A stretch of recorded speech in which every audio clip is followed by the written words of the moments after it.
जरा सोचे, आप ऐसी जगह हैं जहां पर आपको कोई भी रास्ता नहीं दिखाई देता, लेकिन फिर भी हजारों गाड़ियां बिना टकराए घूम रही हैं या दौड़ रही हैं। आप सोचेंगे यह कैसे मुमकिन है। स्पेस के अंदर ऐसा ही है। आज हम जिस कायनात को जानते हैं वो बेतरतीब नहीं है। नासा के टेलीस्कोप से लेकर आइंस्टीन की थ्योरी तक सब एक ही बात कहते हैं कि आसमान रास्तों का एक जाल है। लेकिन क्या आप जानते हैं कि आधुनिक विज्ञान से 1400 साल पहले एक ऐसी किताब उतरी थी जिसने स्पेस हाईवे का नाम लिया था। तो चलिए देखते हैं कुरान की उस आयत में क्या लिखा है। सूरे अल जारिया की आयत नंबर 7, जिसमें अल्लाह ताला कहते हैं वस्समाई जातिल हुबूक, यानी कसम है रास्ते वाले आसमान की। यहाँ पर हुबूक शब्द कोई साधारण शब्द नहीं है। प्राचीन अरबी शब्दकोश में इसके 3 मुख्य अर्थ मिलते हैं। नंबर 1 रास्ता, जैसे रेगिस्तान में ऊंट के चलने के बने निशान। दूसरा बुनावट, यानी जैसे कि किसी कपड़े के धागे को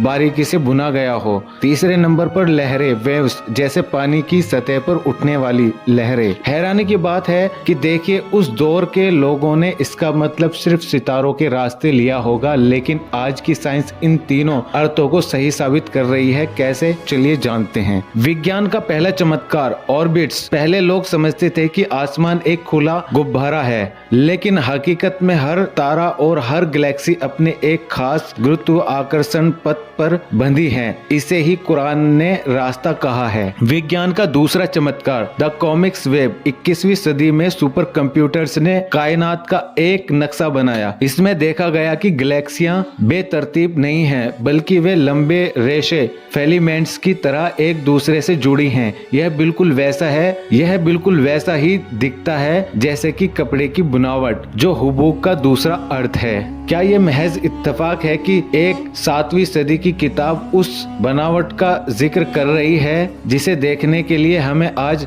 हबल टेलीस्कोप की जरूरत पड़ती है। अब बात करते हैं हुबूक के तीसरे अर्थ की, यानी लहरें। 1916 में अल्बर्ट आइंस्टीन ने जनरल रिलेटिविटी पेश की। उन्होंने कहा कि अंतरिक्ष कोई खाली जगह नहीं है, बल्कि एक फैब्रिक की तरह है। जब बड़े सितारे या ब्लैक होल आपस में टकराते हैं तो इस फैब्रिक में लहरें उड़ती हैं, जिसे ग्रेविटेशनल वेव्स कहा जाता है। 2015 में पहली बार विज्ञान ने इन लहरों को डिटेक्ट किया, यानी आसमान सचमुच में लहरों वाला और रास्तों वाला है। सोचिए, रास्ते, बुनावट और लहरें, ये तीनों वैज्ञानिक सत्य एक ही शब्द यानी हुबूक में समाये हुए हैं। अरब के उस दौर में जहां लोग ऊंट पर सफर करते थे, किसी के पास यह सोचने का भी साधन नहीं था कि ऊपर का आसमान का रास्ता एक जटिल जाल है। उस समय का सबसे बड़ा ज्ञानी भी यह मानता था कि आसमान एक ठोस गुंबद है। अगर यह किताब नबी करीम सल्लल्लाहु अलैहि वसल्लम ने खुद लिखी होती